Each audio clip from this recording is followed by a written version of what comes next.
Hello दोस्तों, KDS news में आपका स्वागत है। आज की ताज़ा खबरों के लिए केडीएस न्यूज़ के साथ बने रहिए। पाकिस्तान में सत्ता परिवर्तन के बीच केंद्र ने सीमा सुरक्षा को लेकर पंजाब में दखल शुरू कर दिया है। पंजाब के राज्यपाल को केंद्र सरकार के हाल ही में इस मुहिम की जिम्मेदारी सौंपी है। अब राज्यपाल राज्य और केंद्र की खुफिया एजेंसियों के बीच समन्वय बनाएंगे। हर 3 महीने में राज्य के 6 सीमावर्ती जिलों का राज्यपाल का दौरा किया जाएगा। हाल ही में एक रिपोर्ट में खुलासा हुआ है कि केंद्र और पंजाब राज्य की खुफिया एजेंसियों में तालमेल की कमी है। केंद्र ने इस पर चिंता जताते हुए पंजाब में सीमाओं की सुरक्षा को लेकर कार्य योजना तैयार की है। इसके तहत पंजाब के राज्यपाल को जिम्मेदारी सौंपी गई है, जिसके बाद पंजाब में राज्यपाल की सीमावर्ती जिलों में गतिविधियां बढ़ गई है। रूस यूक्रेन युद्ध को 50 दिन पूरे हो गए हैं। आज 51वां दिन है और रूसी हमले अभी भी बंद नहीं हुए हैं। शरणार्थियों के लिए संयुक्त राष्ट्र उच्चायुक्त कार्यालय की ओर से बताया गया है कि इस जंग में अब तक 5 मिलियन यूक्रेनी देश छोड़कर जा चुके हैं। वहीं 7.1 लोग आंतरिक रूप से विस्थापित हो गए हैं। इसी बीच यूक्रेनी संसद ने युद्ध के दौरान विदेशियों को यूक्रेन की खुफिया एजेंसी में काम करने की अनुमति दे दी है।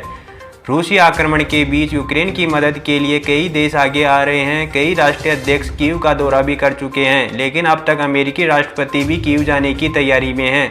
मीडिया को अपनी इस बात का संकेत दिया है, हालांकि वो कब कीव की यात्रा करेंगे इसकी जानकारी अभी जॉन बाइडेन ने नहीं दी है। वहीं आईपीएल 2022 के 24वें मैच में गुजरात टाइटंस ने राजस्थान रॉयल्स को हरा दिया है। इस मैच में गुजरात ने 37 रन की जीत हासिल की है। यह उसकी सीजन की चौथी जीत है और वह अब 8 अंकों के साथ शीर्ष पर काबिज हो गई है। गुजरात के 193 रन के लक्ष्य का पीछा करते हुए राजस्थान की टीम ने 9 विकेट खोकर 155 रन बना पाई और मैच गंवा बैठी। गुजरात की तरफ से हार्दिक पांड्या ने तीनों क्षेत्रों में शानदार प्रदर्शन किया। उन्होंने बल्लेबाजी में 87 रन की नाबाद पारी खेली, फिर 1 रन आउट करने के साथ साथ 1 विकेट भी लिया। वहीं अफगानिस्तान में तालिबान ने दावा किया है कि वह हथियारों का इस्तेमाल आतंकवाद के लिए नहीं करेगा, लेकिन इसके विपरीत वह पाकिस्तान को हथियारों की तस्करी कर रहा है। इसका इस्तेमाल भारत के खिलाफ सीमा पार झड़पों में किया जाने का खतरा है। एक रिपोर्ट के मुताबिक अफगानिस्तान के हथियार डीलर्स तालिबान के लड़ाकों के हथियार खरीदकर पाक अफगानिस्तान सीमा पर खुलेआम दुकानों पर बेच रहे हैं। रिपोर्ट के मुताबिक तालिबान खुद को बेहतर दिखाने की कोशिश में हथियारों की तस्करी रोकने के लिए उचित सुरक्षा जांच का दावा कर रहा है, लेकिन हथियारों का बाजार फल फूल रहा है। इन हथियारों की पाकिस्तान में निडल्ले से तस्करी हो रही है। वहीं बॉलीवुड के चर्चित कपल एक्टर रणबीर कपूर और आलिया भट्ट 14 अप्रैल बृहस्पतिवार को शादी के बंधन में बंध चुके हैं। खबरों के मुताबिक दोनों की शादी पंजाबी रीति रिवाज में हुई है। दोनों की शादी की तस्वीरें भी सोशल मीडिया पर छाई हुई है। फैंस से लेकर सेलिब्रिटीज तक हर कोई सोशल मीडिया के जरिए नव दंपति को शादी की बधाई दे रहे हैं। सोशल मीडिया पर जैसे बधाइयों का तांता सा लग गया है। जब से दोनों की शादी को लेकर आधिकारिक तौर पर खबर सामने आई है, तब से सोशल मीडिया पर mister and Mrs Kapoor trend करने लगा है। केडीएस न्यूज़ की तरफ से भी रणबीर कपूर और आलिया भट्ट को शादी की हार्दिक शुभकामनाएं। महंगाई की मार झेल रही जनता के लिए पेट्रोल, डीजल और सीएनजी की कीमतें हर दिन उछाल पर है। इससे आम जनता पर महंगाई की मकड़जाल में चौतरफा फंसता जा रहा है। इसकी मार रसोई से लेकर सफ़र तक भी साफ तौर पर पड़ रही है। बीते 3 महीनों में सीएनजी की कीमतें 33% से भी ज़्यादा बढ़ी है। वहीं पेट्रोल एवं डीजल की कीमतों में 10.48% व 11.53% का इजाफा हुआ है। इसका असर हर किलोमीटर यात्रा पर दिखाई दे रहा है। तपती गर्मी के साथ गाड़ियों में एसी चलाना भी मुश्किल पड़ रहा है। दूसरी तरफ परिचालन लागत बढ़ने से रसोई के सामान की कीमतें भी बढ़ रही है।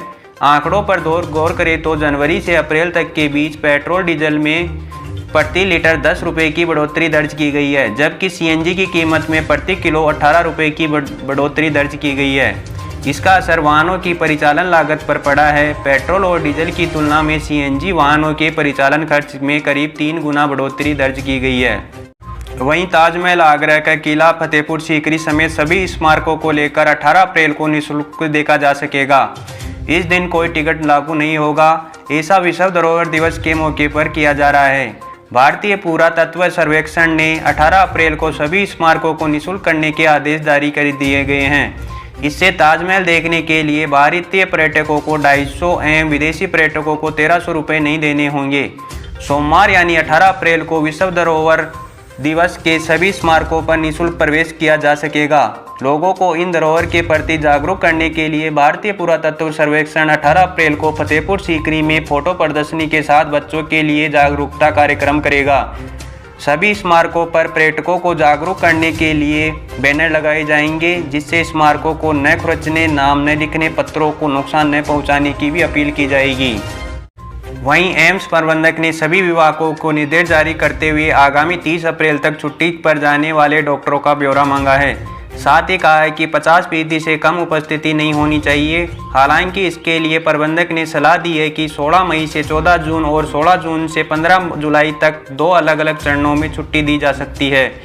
बताया जा रहा है कि एम्स में ग्रीष्मकालीन अवकाश के चलते डॉक्टर छुट्टी पर रहेंगे। वहीं दिल्ली समेत गौतम बुद्ध नगर, गाजियाबाद, गुरुग्राम आदि शहरों में कोरोना के मामले तेजी से बढ़ रहे हैं। इसमें खास बात यह है कि इसकी चपेट में सबसे ज़्यादा बच्चे आ रहे हैं। गौतम बुद्ध नगर के सीएमओ ने जानकारी दी है कि बताते हुए कहा है कि 7 दिनों में जिले में 44 बच्चे कोरोना संक्रमित हुए हैं। सीएमओ ने बताया है कि 44 संक्रमित बच्चों में से 16 ऐसे हैं जो 18 साल से कम उम्र के हैं। वहीं अब नोएडा में सक्रिय मरीजों की संख्या 167 पहुँच गई है। इस तरह अगर कुल संक्रमित बच्चों की बात की जाए तो यह 26.3% है। रूस यूक्रेन युद्ध को 50 दिन पूरे हो गए हैं। आज 51वां दिन है और रूसी हमले अभी भी बंद नहीं हुए हैं। शरणार्थियों के लिए संयुक्त राष्ट्र उच्चायुक्त कार्यालय की ओर से बताया गया है कि इस जंग में अब तक 5 मिलियन यूक्रेनी देश छोड़कर जा चुके हैं। वहीं 7.1 लोग आंतरिक रूप से विस्थापित हो गए हैं। इसी बीच यूक्रेनी संसद ने युद्ध के दौरान विदेशियों को यूक्रेन की खुफिया एजेंसी में काम करने की अनुमति दे दी है। रूसी आक्रमण के बीच यूक्रेन की मदद के लिए कई देश आगे आ रहे हैं। कई राष्ट्रीय अध्यक्ष कीव का दौरा भी कर चुके हैं, लेकिन अब तक अमेरिकी राष्ट्रपति भी कीव जाने की तैयारी में हैं। मीडिया को अपनी इस बात का संकेत दिया है। हालांकि वो कब कीव की यात्रा करेंगे इसकी जानकारी अभी जॉन बाइडेन ने नहीं दी है। हिमाचल सरकार के मुख्यमंत्री जयराम ठाकुर ने हिमाचल दिवस पर चंबा में आयोजित कार्यक्रम में बड़ी घोषणाएं की है। सीएम ने घोषणा करते हुए कहा है कि हिमाचल में महिलाओं से बस किराया 50% लिया जाएगा। प्रदेश में 125 यूनिट तक निःशुल्क घरेलू बिजली की सुविधा दी जाएगी। इससे पहले 60 यूनिट तक घरेलू बिजली की सुविधा दी जा रही थी। ग्रामीण क्षेत्रों में पानी का बिल माफ होगा। सीएम ने कहा है कि ग्रामीण क्षेत्र में पानी के बिलों में जल शक्ति मंत्री को 30 करोड़ की आय होती है। इससे पहले मुख्यमंत्री जयराम ठाकुर ने पुलिस एवं गृह रक्षा मंत्रालय की टुकड़ियों की ओर प्रस्तुत मार्च पास्ट में सलामी ली। एनसीसी और एनसीसीए के 12 टुकड़ियों ने परेड में हिस्सा लिया। मुख्यमंत्री ने इस दौरान मार्च पास्ट में भाग लेने वाली टुकड़ी की टीम लीडरों को सम्मानित भी किया। मुख्यमंत्री जयराम ठाकुर के साथ स्पीकर विपिन परमार और वन मंत्री राकेश पठानिया भी समारोह में विशेष रूप से मौजूद रहे। वहीं इजराइल ने दुनिया के पहले एंटी मिसाइल लेजर सिस्टम का सफल परीक्षण किया है। इस बात की जानकारी खुद इजराइल के प्रधानमंत्री ने दी है। इस मिसाइल डिफेंस सिस्टम को आयरन बीम लेजर इंस्पेक्शन का नाम दिया गया है।